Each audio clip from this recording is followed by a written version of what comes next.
कार्यक्रम में सेमीकंडक्टर से जुड़ी तकनीकी को प्रदर्शित किया जाएगा। आपको बता दें कि सेमिकॉन इंडिया 2023 के उद्घाटन के मौके पर प्रधानमंत्री नरेंद्र मोदी ने कहा कि जैसे सॉफ्टवेयर को अपडेट करना जरूरी है, वैसे ही ये कार्यक्रम भी है और सेमिकॉन इंडिया के जरिए इंडस्ट्री एक्सपर्ट्स और नीति निर्माताओं के साथ संबंध अपडेट होते रहते हैं। मेरा यह भी मानना है कि संबंधों में तालमेल के लिए ये जरूरी है।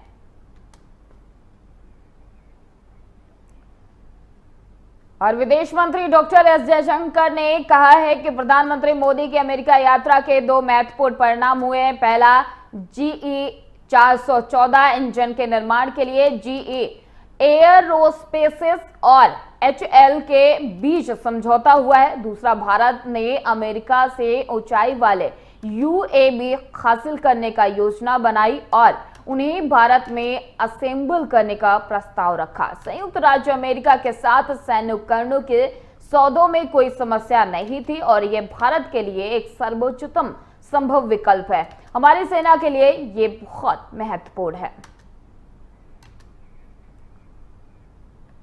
और दिल्ली में सीएम केजरीवाल ने ट्वीट कर कहा है कि दिल्ली में एक और बेटी की बेरहमी से हत्या कर दी गई है। ये बेहद दुखद है। दिल्ली में कानून व्यवस्था एक गंभीर मुद्दा बन चुका है और जिसके बाद उन्होंने कहा कि LT साहब और गृह मंत्री जी से गुजारिश है कि पुलिस को थोड़ा एक्टिव कीजिए, दिल्ली की बेटियों और दिल्ली के लोगों को सुरक्षा प्रदान कीजिए। और ये राजधानी दिल्ली में 24 घंटे के अंदर दूसरी हत्या है। वही लगातार 2 हत्याओं के मामले को लेकर सीएम अरविंद केजरीवाल ने कहा कि उपराज्यपाल VK सक्सेना और गृह मंत्री अमित शाह से दिल्ली की बेटियों और दिल्ली के लोगों की सुरक्षा करने की गुजारिश की है।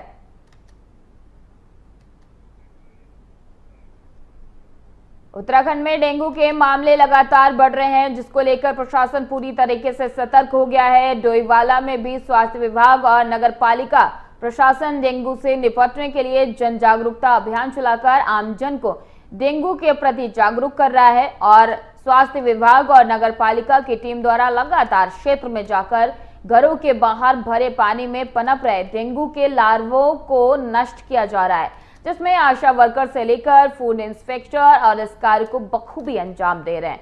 बरसात के मौसम में प्रशासन के सामने डेंगू से निपटना एक बड़ी चुनौती होती है और जिसको लेकर पहले से प्रशासन तैयारियों में जुट जाता है। डोईवाला में स्वास्थ्य विभाग और नगर पालिका द्वारा कई टीमें बनाई गई हैं जो कि आमजन को तो जागरूक कर रही हैं, साथ ही ये टीमें उन जगहों पर भी निगरानी बनाए हुए हैं जहां अक्सर जलभराव जैसी स्थिति बनी रहती है।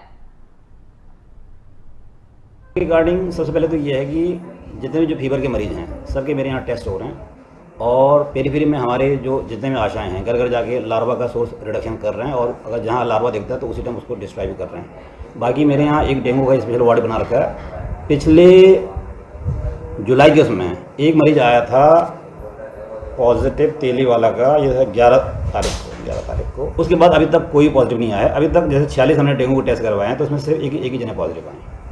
ठीक, बाकी सबके लिए एक यूनिवर्सल डायरेक्शन यही है, घरों के आसपास जो ये पानी है, जो साफ पानी है, वो उसको रुकने ना दें। घरों के अंदर या फ्रिज में कोई भी प्लास्टिक का डब्बा हो या कोई टायर हो तो जितने भी ये पानी है सबको मतलब उसको उल्टा कर दें या पानी गिरा दें, क्योंकि ये डेंगू का जो मच्छर है वो साफ पानी में पनपता है और दिन या शाम के टाइम में काटता है लोगों का। शुरुआत से इसमें काफ़ी सतर्कता बरत रही है, जिसके तहत जल भराव वाले स्थानों का निरंतर निरीक्षण किया जा रहा है और हमारी टीमें बन रही हैं जो लोगों से घर घर जाकर संपर्क कर उन्हें जागरूक कर रहे हैं, उन्हें डेंगू के बारे में बता रहे हैं, डेंगू का लार्वा कहाँ कहाँ पनप सकता है।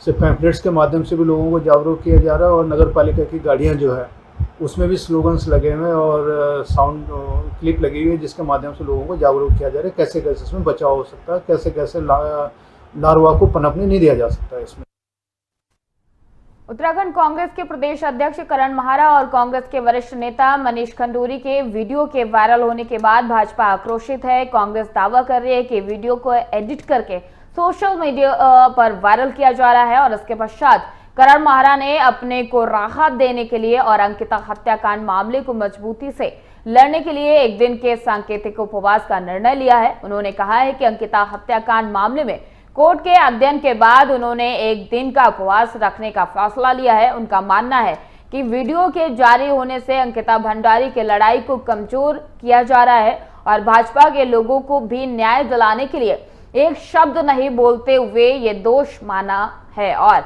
जिसके चलते उन्होंने सांकेतिक उपवास रखने का निर्णय लिया है।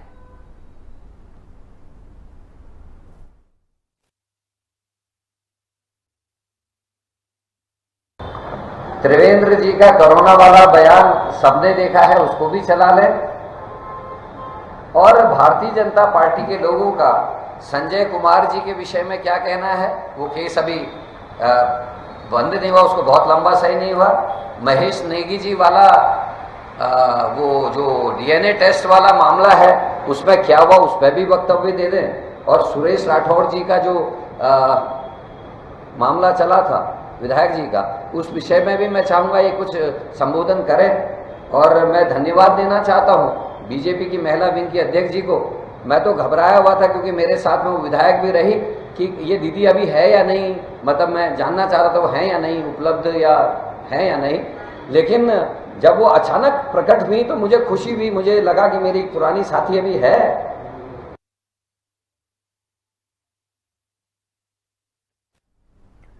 ग्लोबल टाइगर डे की बैठक में वर्ल्ड टाइगर एस्टिमेशन के आंकड़े जारी किए जाएंगे। 2018 में कॉर्बेट में 250 से अधिक बाघों की मौजूदगी पाई गई थी और कॉर्बेट के निदेशक डॉक्टर धीरज पांडे ने बताया कि 29 जुलाई को ग्लोबल टाइगर डे की बैठक डिकुलू में की जाएगी और इसके लिए कॉर्बेट प्रशासन ने अपनी तैयारियां पूरी कर ली हैं, जिसमें देश भर से अधिकारी और मुख्य अतिथि पहुंचेंगे। उन्होंने बताया कि बैठक के दिन वर्ल्ड टाइगर एस्टिमेशन के आंकड़ों को भी जारी किया जाएगा। वर्ल्ड टाइगर एस्टिमेशन हर 4 वर्षों में की जाती है। देखिए 29 तारीख को ग्लोबल टाइगर डे का सेलिब्रेशन रामनगर में होगा। इसमें इसकी तैयारियां हमने शुरू कर दी हैं। CRVR इसका मेन वेन्यू होगा जहां पर एक कार्यक्रम आयोजित किया जाएगा और जो गणमान्य व्यक्ति इसमें आने वाले हैं पूरे भारतवर्ष से, उसकी तैयारियां अभी चल रही हैं।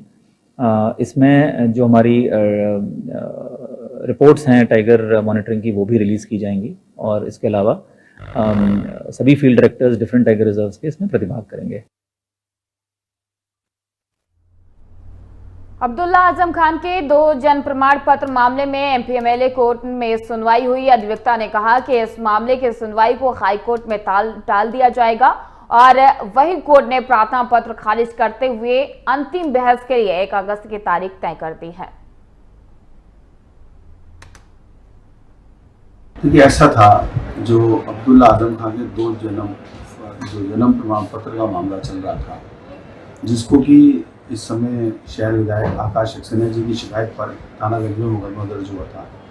उसमें लगभग सब प्रोसीडिंग्स पूरी हो गई थी और अब माननीय न्यायालय ने पिछली 10 तारीख के बाद 20 तारीख की बहस की डेट लगाई थी। 20 तारीख को अब्दुल्ला आजम खान और आजम खान के अधिवक्ता ने अपनी असमर्थता जताई तो माननीय न्यायालय ने सपा नेता स्वामी प्रसाद मौर्य का बद्रीनाथ धाम को लेकर दिए हुए विवादित बयान के बाद प्रदेश से एक के बाद एक प्रतिक्रियाएं सामने आ रही हैं। वहीं मुख्यमंत्री पुष्कर सिंह धामी ने स्वामी प्रसाद मौर्य को सलाह देते हुए बद्रीनाथ धाम के इतिहास के बारे में बताया है। वहीं अब कैबिनेट मंत्री सतपाल महाराज ने भी स्वामी प्रसाद मौर्य को ऐतिहासिक याद दिलाते हुए कहा कि उन्हें पता होना चाहिए कि बद्रीनाथ धाम तब से अस्तित्व में है जब बौद्ध धर्म था भी नहीं। और साथ ही उन्होंने स्वामी प्रसाद मौर्य पर निशाना साधते हुए कहा कि ये सिर्फ पब्लिसिटी के लिए ऐसा कर रहे हैं। मैं ये विनम्र आग्रह करना चाहता हूं कि बद्रीनाथ धाम सनातन संस्कृति का बहुत पुरातन मंदिर है, बहुत ही प्राचीन मंदिर है और ये उस समय का मंदिर है जब बौद्ध धर्म नहीं था, महात्मा बुद्ध पैदा नहीं हुए थे, तो सतयुग कालीन ये मंदिर माना जाता है।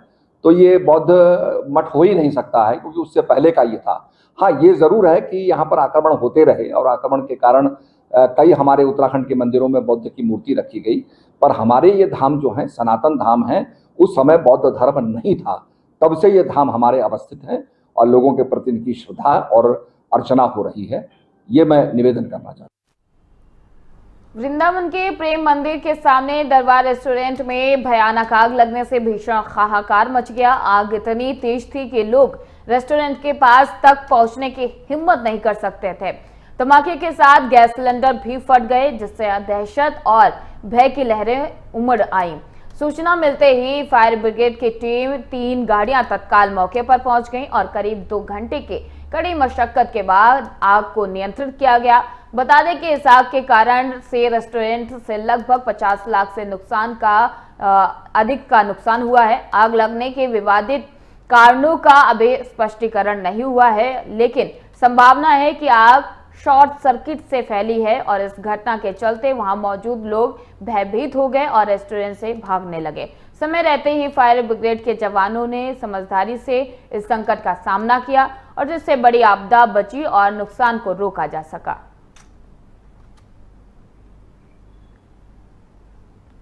भारतीय जनता पार्टी के राजस्व राज्य मंत्री अनूप प्रधान मैनपुरी पहुंचे, जहां एक समीक्षा बैठक का आयोजन किया गया और इसमें उन्होंने सर्किट हाउस में जिलाधिकारी, उप जिलाधिकारी, तहसीलदार और अन्य अधिकारियों के साथ मिलकर भारतीय जनता पार्टी के 2024 में जीत का दावा करते हुए नजर आए, जिसके बाद उन्होंने अधिकारियों को आवश्यक दिशा निर्देश जारी किए हैं और समीक्षा में संतोषजनक जवाब दिए गए हैं, जिससे उनके प्रशासनिक कार्यक्षेत्र का क्रॉस चेक हुआ। अब उन्होंने 2024 में पार्टी के विजय का दावा किया है, जो आम जनता को प्रभावित कर सकता है।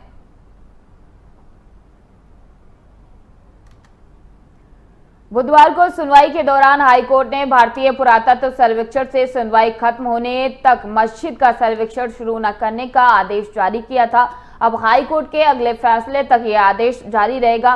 कोर्ट ने दोनों पक्षों और एएसआई की दलीलों को सुनकर फैसला सुरक्षित रख लिया है। साथ ही 3 अगस्त तक अदालत अपना फैसला सुना सकती है।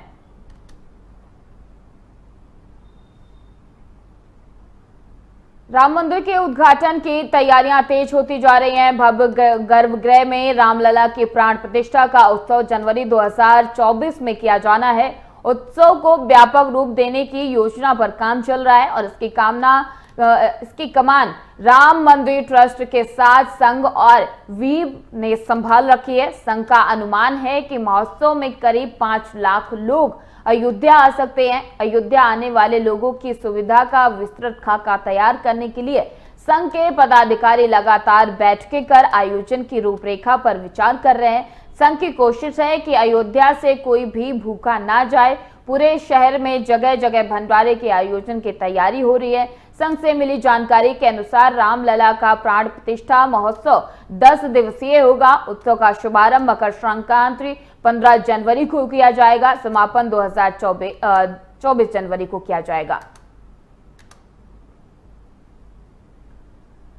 हरियाणा के मुख्यमंत्री मनोहर लाल ने कमीना में लगभग 10 करोड़ की लागत से बनी 6 सड़कों का उद्घाटन और शिलान्यास किया। इस दौरान उन्होंने जनसंवाद कार्यक्रम में लोगों की समस्याओं को सुनकर उनका निवारण भी किया। साथ ही अन्य समस्याओं को लेकर अधिकारियों को कई निर्देश भी दिए। इस दौरान सीएम ने दिव्यांगजनों को व्हील चेयर भी वितरित की। वहीं 25 करोड़ की लागत से क्षेत्र के सड़कों के नवीनीकरण, गंदे पानी की निकासी की परियोजना और स्ट्रीट लाइट्स रिपेयरिंग कार्यों को भी मंजूरी दी है। मुख्यमंत्री ने कहा है कि कनीना में रेलवे लाइन पर फाटक के लिए केंद्र को पत्र लिखा जाएगा और 12 करोड़ की लागत से महेंद्रगढ़ रेवाड़ी रोड भी जल्द बनकर पूरा होगा। उन्होंने कहा कि जनता की सेवा करना, उनकी समस्याओं का हल करना और उन्हें मूलभूत सुविधा देना ही किसी भी राज्य के मुखिया का परम कर्तव्य होता है। हरियाणा का मुखिया होने के नाते वो इस कर्तव्य का निर्वहन पूरी निष्ठा से कर रहे हैं।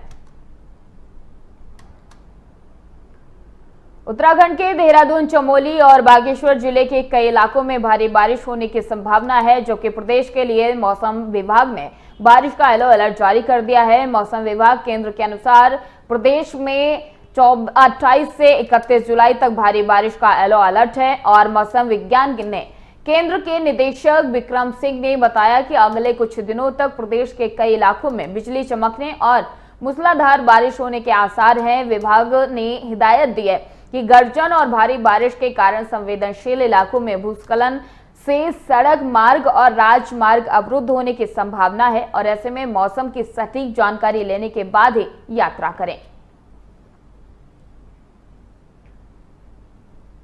गुजरात में बारिश की वजह से आया सैलाब। भारी बारिश के बाद जिले में नदियां और बांध उफान पर हैं, जिससे कई गांवों में बाढ़ आ गई है। जल ग्रहण क्षेत्रों से वर्षा जल के भारी प्रवाह के बाद जिले के जुजू और केलिया बांध भी लबालब हो चुके हैं। साथ ही लोगों का काफी मुश्किलों का सामना करना पड़ रहा है। आपको बता दें कि नवसारी जिला कलेक्ट्रेट के आदेश पर स्कूलों को अस्थायी रूप से बंद कर दिया गया है। साथ ही सुरक्षा के कड़े प्रबंध भी किए जा रहे हैं।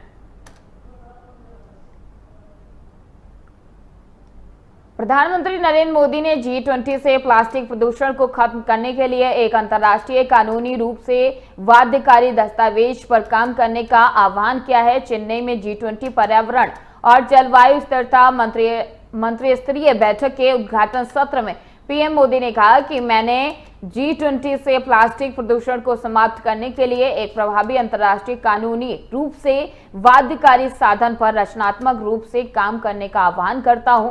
साथ ही उन्होंने समुद्री संसाधनों के जिम्मेदार प्रबंधन पर प्रकाश डाला और कहा कि समुद्री संसाधनों का उचित उपयोग और प्रबंधन बेहद महत्वपूर्ण है। विपक्षी गठबंधन इंडिया की अगली बैठक की तारीख तय हो गई है। सूत्रों के अनुसार मुंबई में होने वाली ये बैठक 25 और 26 अगस्त को हो सकती है। पटना और बेंगलुरु के बाद विपक्षी गठबंधन की ये तीसरी बैठक है, जिसमें संयोजक के अलावा कई अहम फैसले होंगे। लोकसभा चुनाव में बीजेपी को चुनौती देने के मकसद से 26 दलों ने महागठबंधन बनाया है और इस गठबंधन का नाम इंडिया रखा गया है। आपको बता दें कि विपक्षी दलों की सबसे पहली बैठक 23 जून को पटना में हुई थी और इस बैठक की मेजबानी बिहार के मुख्यमंत्री नीतीश कुमार और उप मुख्यमंत्री तेजस्वी यादव ने की थी और इस बैठक के बाद इन विपक्षी दलों ने साथ में चुनाव लड़ने की फैसला किया था। नाना पटोले महाराष्ट्र कांग्रेस के प्रमुख के अनुसार INDIA की आगामी बैठक की तारीख तय करने के लिए शरद पवार ने उन्हें बुलाया था। बताया गया है कि यह बैठक मुंबई में 15 अगस्त के बाद या सितंबर के पहले सप्ताह में होगी। ये बैठक INDIA यानी कि इंडिया के लिए महत्वपूर्ण हो सकती है और जिसमें शरद पवार ने पटोले को सम्मिलित करने का निर्णय लिया है।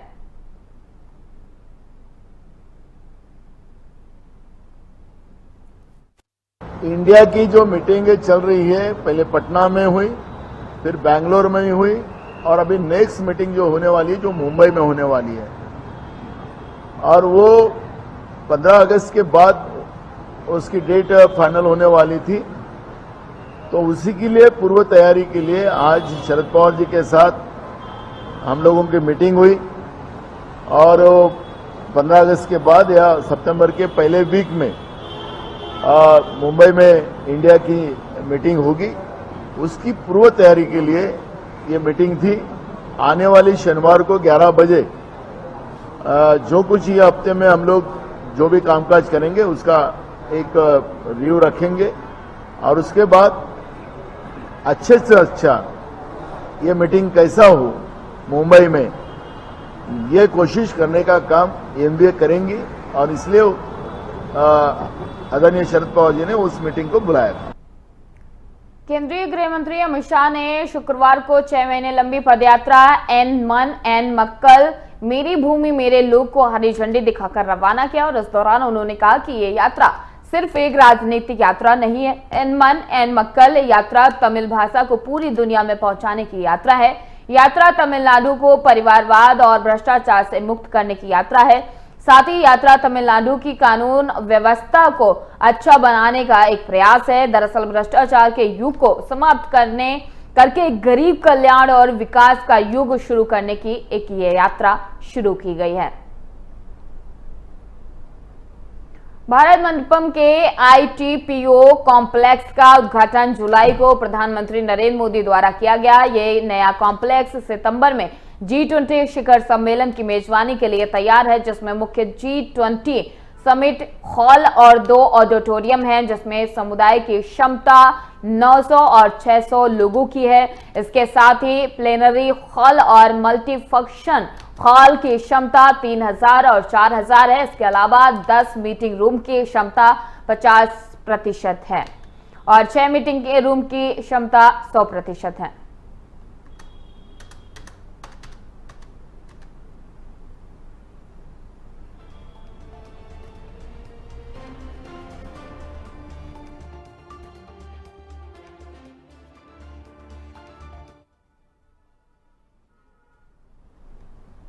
उत्तर प्रदेश प्राकृतिक खूबसूरती से महकने वाले शजर पत्थर के लिए जाना जाता है। यहाँ आज भी अनगिनत किस्से दफन हैं, जिसमें मुगल कालीन ऐतिहासिक घटनाओं की कहानियां शामिल हैं। हर जिले की अपनी विशेषता इस राज्य को एक अद्वितीय पहचान देती है। देखिए हमारी यह खास रिपोर्ट।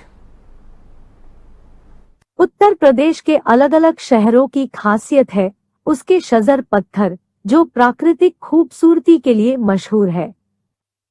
यूपी में आज भी ऐसे अनगिनत किस्से दफन हैं, जिनके बारे में शायद आप जानते भी नहीं होंगे। इनमें मुगलकालीन किस्से भी शामिल है। ये किस्से उत्तर प्रदेश की ऐतिहासिक धरोहर हैं। जो यूपी के जिलों की एक खास बात यह है कि हर जिले की एक अलग विशेषता है, जो सभी जिलों को एक दूसरे से अलग पहचान देती है।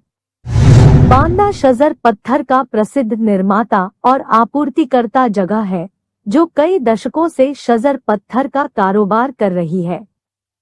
यह पत्थर अपनी प्राकृतिक खूबसूरती के लिए जाना जाता है और इसे अंतर्राष्ट्रीय बाजारों में भी नहीं भूला जाता है। शजर पत्थर की उत्पत्ति केन नदी में होती है, जो बांदा जिले के पश्चिमी भाग में बुंदेलखंड क्षेत्र में बहती है। इस पत्थर के खनन और प्रसंस्करण की प्रक्रिया बहुत कठिन होती है, जिसमें कारीगरों को कई शारीरिक श्रम करना पड़ता है। इस पत्थर का उपयोग आभूषण बनाने और सजावटी सामान बनाने में होता है, जो इसकी मांग को और भी बढ़ाता है। बांदा के शजर पत्थर का इतिहास काफी पुराना है। कहते हैं कि ये पत्थर पहली बार सन 1800 में अरब से आए व्यापारियों ने बांदा में देखा था। वे इसकी खूबसूरती को देखकर विस्मित हो गए और इसके तराशने का आदेश दिया। इसके बाद से ही शजर पत्थर दुनिया की पहचान बन गया। इसके बढ़ते प्रसिद्धि के साथ साथ बांदा में कई कारखाने खुल गए और इससे रोजगार का अवसर मिला। शजर पत्थर को तैयार करने की प्रक्रिया बहुत विस्तृत होती है। इसे कटाई और घिसाई जाती है और फिर उसे मनचाहे आकार में ढाला जाता है। इसके बाद इसे पॉलिश किया जाता है ताकि इसकी चमक आए। यह कला बड़े धैर्य और कुशलता को आवश्यकता करती है। इस पत्थर से आभूषण, कलाकृति और सजावटी सामान बनाए जाते हैं। बांदा के शजर पत्थर का खास अद्भुत रूप इसे हर अन्य पत्थरों से अलग बनाता है। इस पत्थर पर प्राकृतिक रूप से फूल, पत्तियां और दृश्यावलियां बनी हुई मिलती हैं, जिससे यह खूबसूरत और आकर्षक दिखता है। कहीं इसे शाख, टहनी या छोटा सा पौधा भी कहा जाता है। इस पत्थर के विशेषता ने मुगल सम्राटों का भी ध्यान आकर्षित किया और उनके राजकाज में इसका प्रयोग हुआ। शजर पत्थर का कारोबार बांदा में लगातार चला आया है, लेकिन विज्ञान के प्रगति के साथ इसकी मांग और समर्थन कम हो गए हैं। इसके चलते कई व्यापारी अपना ध्यान अन्य उद्योगों की ओर मोड़ रहे हैं। इससे बांदा के शजर पत्थर का कारोबार अस्थायी रूप से अस्तित्व में है।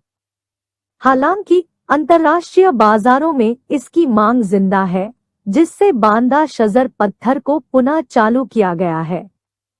इसका कारोबार देश के विकास में भी एक महत्वपूर्ण योगदान दे रहा है।